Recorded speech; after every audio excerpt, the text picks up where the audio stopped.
अस्सलाम वालेकुम वरहमतुल्लाहि वबरकातुहू dear students. I am your physics teacher Mohammad Waqas Amin. तो कैसे हैं आप लोग बेटा? उम्मीद करता हूँ कि आप सब खैरियत से होंगे। तो बेटा चैप्टर नंबर 13 थर्मल फिजिक्स हम कंप्लीट कर चुके हैं और अब हम नेक्स्ट चैप्टर पे जाएंगे, जो कि है चैप्टर नंबर 14। चैप्टर नेम है सिंपल हार्मोनिक मोशन।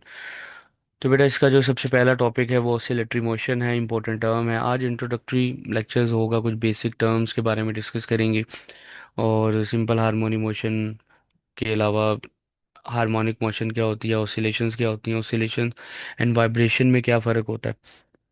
नॉर्मली जो स्टूडेंट्स जो है ना वो ऑसिलेशन और वाइब्रेशन को एक ही समझते हैं, लेकिन रियलिटी में ऑसिलेशन और वाइब्रेशन में क्या होता है बेटा, फ़र्क होता है।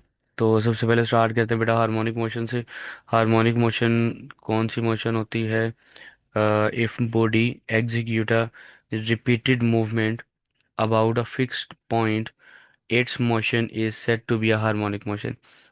मीन एक पेंडुलम है, ये आपका जो है ना वो फिक्स्ड पोजीशन है, ये पेंडुलम की, ये जो बॉब है इसकी फिक्स पोजीशन है। जब मैं इसके ऊपर फोर्स अप्लाई करके इसको एक्सट्रीम पोजीशन पे ले जाऊंगा और इसको छोड़ दूंगा, तो फिर ये बार बार जो है ना वो ये अपनी इस मोशन को रिपीट करता जाएगा, यानी कि to and fro motion move करता जाएगा। तो इस रिपीटेड मोशन को आप क्या कहेंगे? हार्मोनिक मोशन कहेंगे। अब हार्मोनिक मोशन की आगे फर्दर टू टाइप्स आते हैं जिनमें ऑसिलेशंस है और वाइब्रेशंस है। ऑसिलेशन वो मोशन होगी जो कि पीरियोडिक होगी। पीरियोडिक मतलब कि एम्पलीट्यूड जो है ना वो चेंज नहीं होगा। ये पेंडुलम जो है इसका जितना एम्पलीट्यूड सपोज कर ले 2 मीटर एम्पलीट्यूड है, तो वो 2 मीटर ही रहेगा, वो एम्पलीट्यूड चेंज नहीं होने वाला। आप इसको आइडियल केस कंसिडर कर सकते हैं। जितने भी एक्सटर्नल फैक्टर्स हैं जो कि फ्रिक्शन हो सकती है, एयर रेजिस्टेंस हो सकती है, आप उन्हें इग्नोर कर सकते हैं। ये एक आइडियल सिचुएशन है जिसमें एनर्जी डिसिपेशन नहीं होगी, तो पीरियोडिक मोशन होगी। और जब अगर आप इसका ग्राफ देखेंगे तो ग्राफ आपको जो मिलेगा वो बिल्कुल पीरियोडिक मिलेगा, मतलब एक जैसा पैटर्न आपको मिलेगा। ठीक है, एम्पलीट्यूड जो है वो कांस्टेंट रहेगा। जबकि अगर ग्राफ ऐसा हो तो ये नॉन पीरियोडिक है, ये पीरियोडिक नहीं है। इस तरह की मोशन हार्मोनिक तो आप कह सकते हैं क्योंकि रिपीटेड हो रही है बार बार टू एंड फ्रो मोशन, लेकिन एम्पलीट्यूड जो है ना वो चेंज हो रहा है इसका, तो ये नॉन पीरियोडिक है, पीरियोडिक मोशन नहीं होगी। तो बेटा ऑसिलेशन को जरा देख लेते हैं। Type of harmonic motion, harmonic motion की ही टाइप है in which a motion of the body is periodic. ठीक है, सिंपल पीरियोडिक है, एम्पलीट्यूड फिक्स रहेगा। अब ये वन डायमेंशन मोशन भी हो सकती है, टू डायमेंशन मोशन भी हो सकती है। वन डायमेंशन मोशन कब होगी? अगर आप ये मैस स्प्रिंग सिस्टम लेंगे तो आप देखेंगे ये जो बॉडी है, ये जो मैस है, ये एक ही वन लाइन में अलोंग अ लाइन, एक लाइन के अलोंग मूव करेगा, तो वन डायमेंशन मोशन है। लेकिन अगर आप पेंडुलम की मोशन कंसिडर करें तो पेंडुलम जो होगा, यानी ये जो इसका बॉब है, ये वाई एक्सिस में भी मूव कर रहा है और एक्स एक्सिस में भी मूव कर रहा है, टू डायमेंशन में मूव कर रहा है। तो ये टू डायमेंशन मोशन है। एम्पलीट्यूड इसका क्या रहेगा? फिक्स रहेगा। ये पॉइंट आपने याद रखना है। और ये जो टर्म है ना ये यूज़ की जाती है फॉर अ मैक्रो ऑब्जेक्ट्स, यानी उन ऑब्जेक्ट्स के लिए जो जिनको आप नेकेड आई से देख सकते हैं, ऑब्जर्व कर सकते हैं। अब इनकी जो एग्जांपल है वो आप वर्टिकल, बल्कि मैं आपको एक सिमुलेशन दिखा देता हूँ। देखिए ये पेंडुलम है, आपको शो हो रही होगी सिमुलेशन। तो ये इसका फिक्स पोजीशन है, ये जहाँ पे ये है। तो मैंने इसके ऊपर फोर्स अप्लाई की और इसको एक एक्सट्रीम पोजीशन पे ले गया और अब मैं यहाँ पे छोड़ दूंगा। अब ये देखिए ये बार बार रिपीटेड मोशन हो रही है, लेकिन ये पीरियोडिक मोशन है। आप जरा ऑब्जर्व करें, ये जो टू लाइंस लगी हुई हैं ब्लू कलर की, ये एम्पलीट्यूड को शो कर रही हैं। और ये एम्पलीट्यूड फिक्स है, चेंज नहीं हो रहा है एम्पलीट्यूड, मतलब पेंडुलम अपनी एनर्जी को डिसिपेट नहीं कर रहा। लेकिन प्रैक्टिकली जब आप ये प्रैक्टिकल परफॉर्म करते हैं रियलिटी में, तो आप देखते हैं कि एम्पलीट्यूड जो है ना वो चेंज होता रहता है, क्योंकि एयर रेजिस्टेंस इन्वॉल्व होती हैं। क्योंकि रियलिटी में हम उन चीज़ों को इग्नोर नहीं कर सकते ना, ना उन्हें निगलेक्ट कर सकते हैं, लेकिन आइडियल सिचुएशन में जो है वो थॉट प्रोसेस में हम इग्नोर कर सकते हैं। तो आई होप कि ये एग्जांपल भी समझ आ गई। फिर इसके अलावा ये देखें वर्टिकल स्प्रिंग सिस्टम, इसमें ये भी अगर मैं आपको दिखाऊं कि ये इसका मेन पोजीशन था जहाँ पे स्प्रिंग जो है ना वो रेस्ट पोजीशन पे है, लेकिन जैसे मैं इसके साथ कोई मैस अटैच कर दूंगा तो ग्रेविटी की वजह से इसमें ऑसिलेशन आएगी।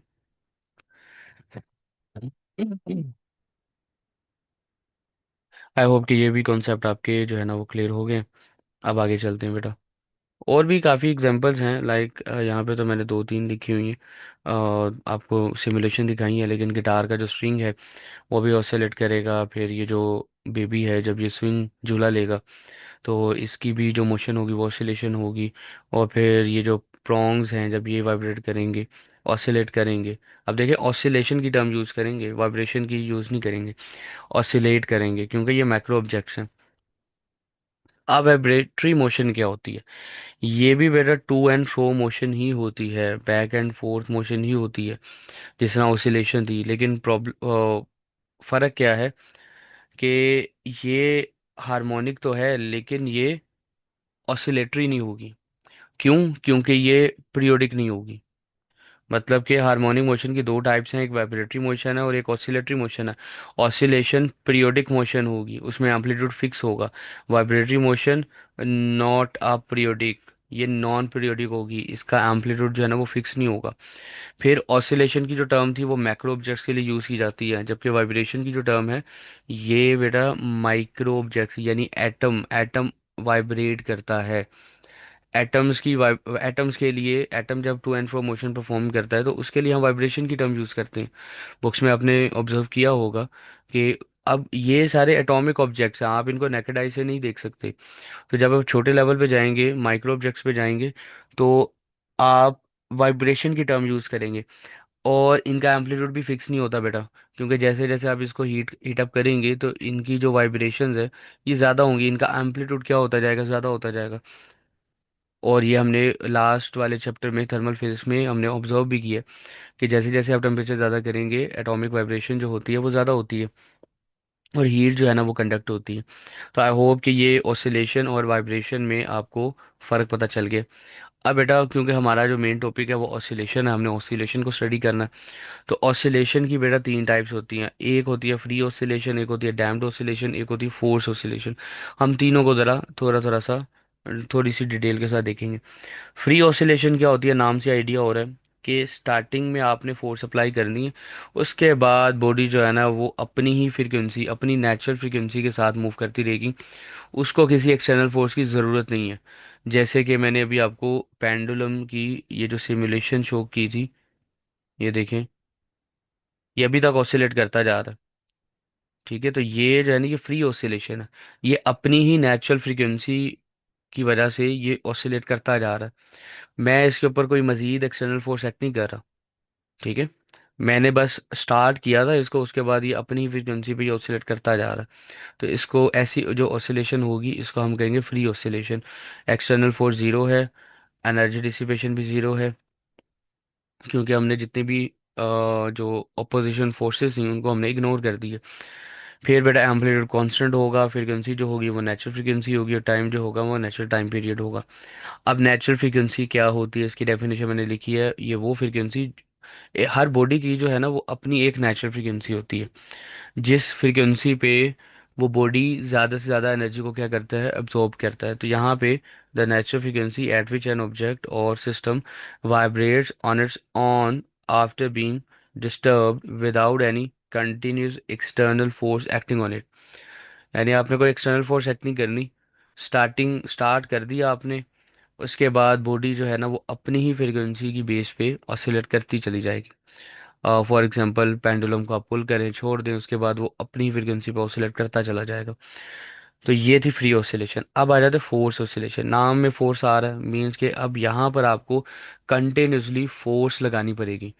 जैसे आप छोटे बच्चे को झूला झुला रहे हैं, तो आपको कंटिन्यूसली फोर्स लगानी पड़ती है ताकि वो ऑसिलेट करता रहे।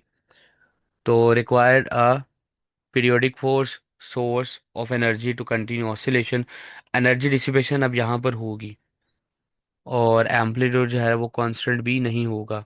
For example child on a swing. फिर तीसरी जो कैटेगरी है बेटा वो डैम्प्ड ऑसिलेशन है।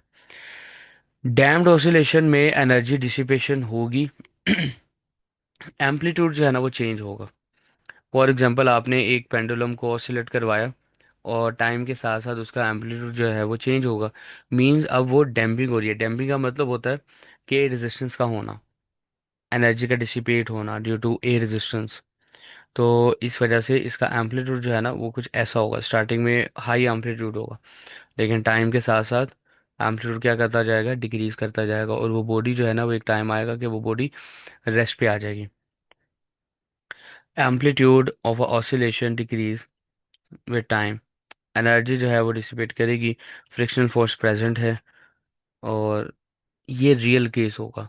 और एग्जांपल में शॉक एब्जॉर्बर, ठीक है, अब ऑब्जर्व करें ना, अगर शॉक एब्जॉर्बर जो है उसमें डैम्पिंग ना होती तो आपकी गाड़ी जो है ना वो कंटिन्यूसली ऑसिलेशन में रहती। तो उसमें डैम्पिंग रखी गई है, डैम्पिंग सम टाइम आपको फ़ायदा देती है।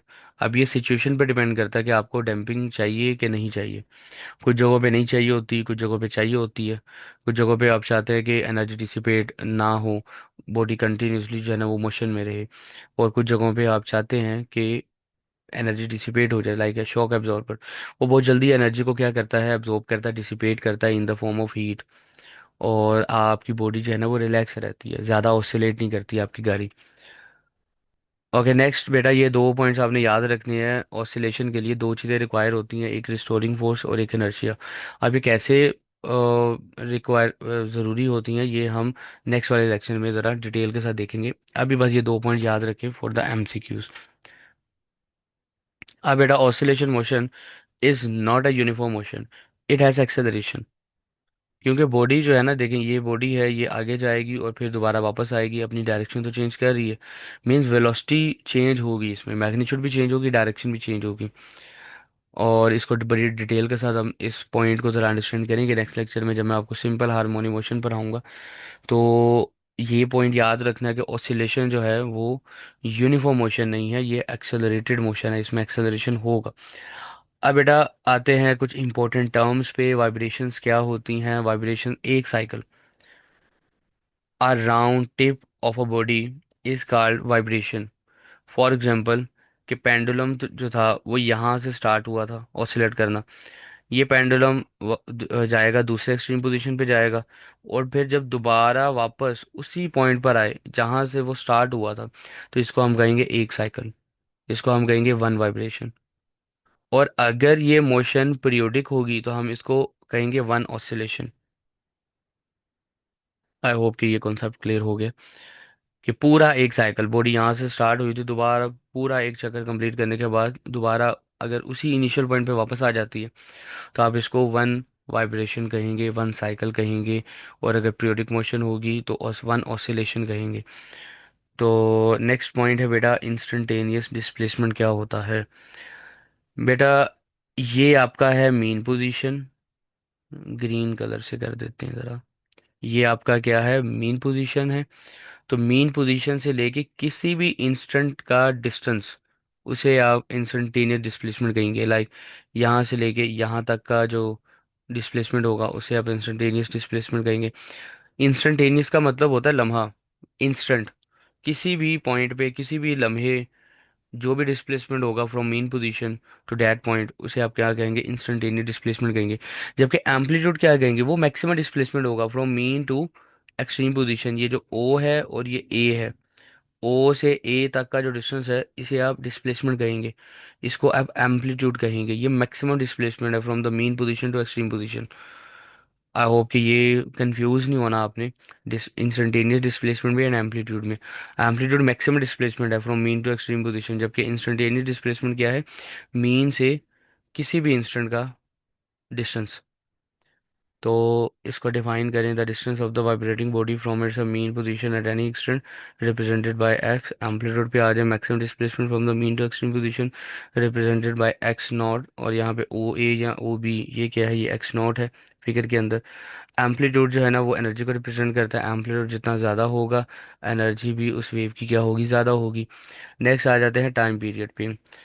The time required to complete a one vibration, एक पूरा चक्कर कंप्लीट करने में या पूरा एक साइकिल कंप्लीट करने में जो भी टाइम लगेगा उसको आप क्या कहेंगे, टाइम पीरियड कहेंगे। मींस पेंडुलम यहाँ से स्टार्ट हुआ था, यहाँ दूसरे एक्सट्रीम पे गया, फिर जब जैसे ही दोबारा वापस आएगा, तो ये जो टाइम लगेगा इसको स्टार्ट होने में और फिर दोबारा वापस इनिशियल पॉइंट पर आने में, ये जो टाइम होगा इसको आप क्या क्या कहेंगे, टाइम पीरियड कहेंगे। तो it is represented by capital T. Unit क्या होता है बेटा, इसका सेकंड होता है, फ्रीक्वेंसी के साथ इसका इन्वर्स रिलेशन है। टाइम पीरियड का फार्मूला क्या होगा, 1/f। अब आ जाते हैं फ्रीक्वेंसी पे। फ्रीक्वेंसी होती है number of a vibration in a one second, कि एक सेकंड के अंदर बॉडी कितने साइकिल कंप्लीट करती है, एक सेकंड में कितने वाइब्रेशंस कंप्लीट करती हैं। अगर 20 वाइब्रेशंस होगी एक सेकंड में तो फ्रीक्वेंसी क्या होगी, 20 हो जाएगी। अब इसका जो यूनिट बनता है ऐसा ही वो हर्ट्ज बनता है। एक और यूनिट बनता है, पर सेकंड। ठीक है, वो कैसे, फ्रीक्वेंसी का फार्मूला है 1/t। तो 1/t, टी का यूनिट क्या होता है, सेकंड। ऊपर आ जाएगा तो पर सेकंड बन जाएगा। लेकिन हम इसको एज अ जो ऐसा यूनिट है वो हम क्या लेते हैं, हर्ट्ज लेते हैं, रिप्रेजेंटेड बाय स्मॉल एफ। अब फ्रीक्वेंसी और टाइम पीरियड जो है ना, ये एक दूसरे के इन्वर्सली प्रोपोर्शनल है, इसको जरा समझ लेते हैं। तवज्जो करनी है बेटा आपने, ये वेव्स बनाई है मैंने, ये ए वेव है। और चले कंसिडर कर लेते हैं ये पूरा जो है ना वो 1 सेकंड है, यहाँ से लेके यहाँ तक जो है ना वो 1 सेकंड है। तो कितने साइकिल्स हो रहे हैं ए वेव के अंदर, ये एक साइकिल हो गया, ये सेकंड 2 साइकिल, और ये हाफ साइकिल। मींस के फ्रीक्वेंसी क्या होगी, एक सेकंड में कितने साइकिल्स हो रही हैं, 2.5, यानी 2.5 हर्ट्ज। आई होप कि ये पॉइंट क्लियर हुआ है आपको। टाइम पीरियड क्या होगा यहाँ पे, टाइम पीरियड ज़रा देखें। ये टाइम पीरियड है, एक साइकिल को कंप्लीट होने में जो टाइम लग रहा है वो टाइम पीरियड है। इतना टाइम पीरियड आ रहा है। अब नीचे वाली बी वेव को ज़रा देखें, ज़रा फोकस करें ज़रा। बी वेव के अंदर फ्रीक्वेंसी निकालें ज़रा। एक साइकिल, 2 साइकिल, 3 साइकिल, 4 साइकिल, 4.5। तो यहाँ पे फ्रीक्वेंसी क्या होगी, 4.5 हर्ट्ज। यानी ए के कंपैरेटिवली ज़्यादा है, इसमें ज़्यादा साइकिल्स हैं, ज़्यादा वाइब्रेशंस हैं। इसका टाइम पीरियड ज़रा देखें। टाइम पीरियड होगा एक साइकिल का टाइम, ये टाइम पीरियड है। अब एक केस में फ्रीक्वेंसी कम है, बी में फ्रीक्वेंसी ज़्यादा है, लेकिन ए में फ्रीक्वेंसी कम है लेकिन टाइम पीरियड क्या है, ज़्यादा है। यानी फ्रीक्वेंसी कम, टाइम पीरियड ज़्यादा। नीचे वाले केस में फ्रीक्वेंसी ज़्यादा है लेकिन टाइम पीरियड क्या है, वो कम है, as compare to above case. अब नीचे वाला अगर केस देखें तो इसमें देखें एक साइकिल और भी ज़्यादा हो गया, एक साइकिल और ये 2 साइकिल, यहाँ पे फ्रीक्वेंसी क्या होगी, यहाँ पे फ्रीक्वेंसी होगी बेटा 2 हर्ट्ज। लेकिन इसका टाइम पीरियड भी ज़रा देखिए, टाइम पीरियड इसका और भी ज़्यादा हो गया। सबसे ज़्यादा जो टाइम पीरियड है वो सी वेव का है। टाइम पीरियड सबसे ज़्यादा लेकिन फ्रीक्वेंसी सबसे कम।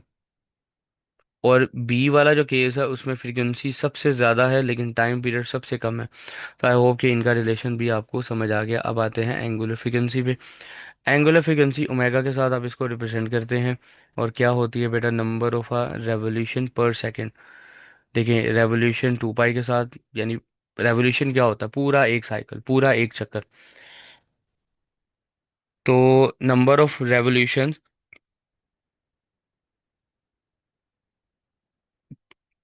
नंबर ऑफ अ रेवोल्यूशन पर सेकेंड। तो रेवोल्यूशन की जगह 2 पाई लगा दें और नीचे आ जाएगा टी, और ये omega is equal to 2 pi t. और अगर आप ये वाला फार्मूला पुट करें तो आपके पास ये एक न्यू फॉर्म बन जाती है, omega is equal to 2 pi f की। अब बेटा ये इंपॉर्टेंट एमसीक्यूज है, product of frequency and time period क्या होता है। देखें फ्रीक्वेंसी और टाइम पीरियड, ज़रा पॉज करें वीडियो को, ज़रा खुद से सोचें। इसका राइट ऑप्शन बनता है ए। कैसे, देखें फ्रीक्वेंसी और किसका फार्मूला क्या है, 1/t होता है ना, टी फ्रीक्वेंसी के पास ले जाओ, फ्रीक्वेंसी के साथ मल्टीप्लाई कर दो तो इधर क्या बचेगा, 1 बचेगा। तो product of frequency and time is equal to 1। अब बेटा ये भी एक एमसीक्यूज में भी पूछा जाता है ये क्वेश्चन, कि if x naught is the amplitude of the simple pendulum then what will be the distance covered in a one cycle. इसको एक एक और क्वेश्चन इसमें ऐड कर लेते हैं कि आपने डिस्टेंस भी फाइंड आउट करना है और डिस्प्लेसमेंट भी फाइंड आउट करना है। तो ज़रा तवज्जो करें ज़रा। ये पेंडुलम है आपका, और यहाँ से आप पेंडुलम को स्टार्ट करते हैं, यहाँ से लेके यहाँ तक का जो एम्पलीट्यूड है वो ए है, यहाँ एक्स नॉट है। ठीक है, तवज्जो करें बेटा ज़रा। ये यहाँ से स्टार्ट हुआ, चलिए इसको एक डिफरेंट कलर से करते हैं ज़रा। यहाँ से बॉडी स्टार्ट हुई, कितना डिस्टेंस कवर किया, एक्स नॉट। फिर ये दोबारा एक्सट्रीम पे जाएगा, दोबारा से कितना किया, एक्स नॉट। इधर भी किया एक्स नॉट। तो देखें x not plus x not हो गया। अब ये दोबारा वापस आएगा, दोबारा इसने एक्स नोट किया, और फिर दोबारा इनिशियल पॉइंट पे वापस जाएगा, दोबारा इसने क्या किया, एक्स नोट किया। तो 4 दफ़ा एक्स नोट को जब आप ऐड करेंगे तो you will get 4 x note. तो इतना इसने डिस्टेंस कवर किया during a simple harmonic motion में। लेकिन अगर आपसे डिस्प्लेसमेंट की टर्म पूछी जाए, तो डिस्प्लेसमेंट क्या होता है बेटा? डिस्प्लेसमेंट तो क्लोज पाथ में जीरो होता है। तो अगर पेंडुलम यहाँ से स्टार्ट होगा, इधर गया, फिर दूसरे एक्सट्रीम पे चला गया, फिर मीन पर आया, और फिर दोबारा इनिशियल पॉइंट पे वापस आया, ये पूरा एक साइकिल, और साइकिल के अंदर डिस्प्लेसमेंट की वैल्यू क्या होती है, जीरो होती है। तो डिस्प्लेसमेंट अगर पूछा जाए in a one cycle during the simple harmonic motion, तो वो जीरो है। लेकिन अगर डिस्टेंस पूछा जाए तो वो क्या होगा, वो 4 एक्स नोट होगा। ठीक है, ये बेसिक कॉन्सेप्ट है डिस्टेंस और डिस्प्लेसमेंट के। और बेटा लास्ट क्वेश्चन करते हैं। Fish connected to a spring makes a 10 vibration. Number of vibration कितनी है बेटा? 10 है। और टाइम कितना है? 20 सेकेंड है। What is it's period frequency? Frequency का फार्मूला क्या होता है? नंबर ऑफ साइकिल्स या number of vibration divided by time. तो नंबर ऑफ साइकिल कितने हैं? 10 है, डिवाइडेड बाय टाइम करेंगे, जीरो जीरो से कैंसिल हो गया। और मेरा बेटा फ्रीक्वेंसी कितनी आ जाएगी? 0.5 आ जाएगी, 0.5 हर्ट्स फ्रीक्वेंसी आ जाएगी। और टाइम पीरियड कितना आ जाएगा? वो 2 आ जाएगा। ठीक है, डायरेक्ट भी आप कर सकते हैं। ये देखिए, ये टी की जगह 2 लिखा हुआ है इधर। तो टाइम पीरियड जो है वो 2 सेकेंड आएगा। आई होप कि ये लेक्चर आपको समझ आ गया है, अच्छे से समझ आ गया है। और अब नेक्स्ट जो हमारा टॉपिक होगा वो सिंपल हार्मोनिक मोशन होगा। बड़ी डिटेल के साथ हम करेंगे बेटा। तो मुझे दें आप इजाज़त, अपना ख्याल रखिए। आपसे मुलाकात होगी अब नेक्स्ट लेक्चर में। तब तक के लिए अल्लाह हाफिज़।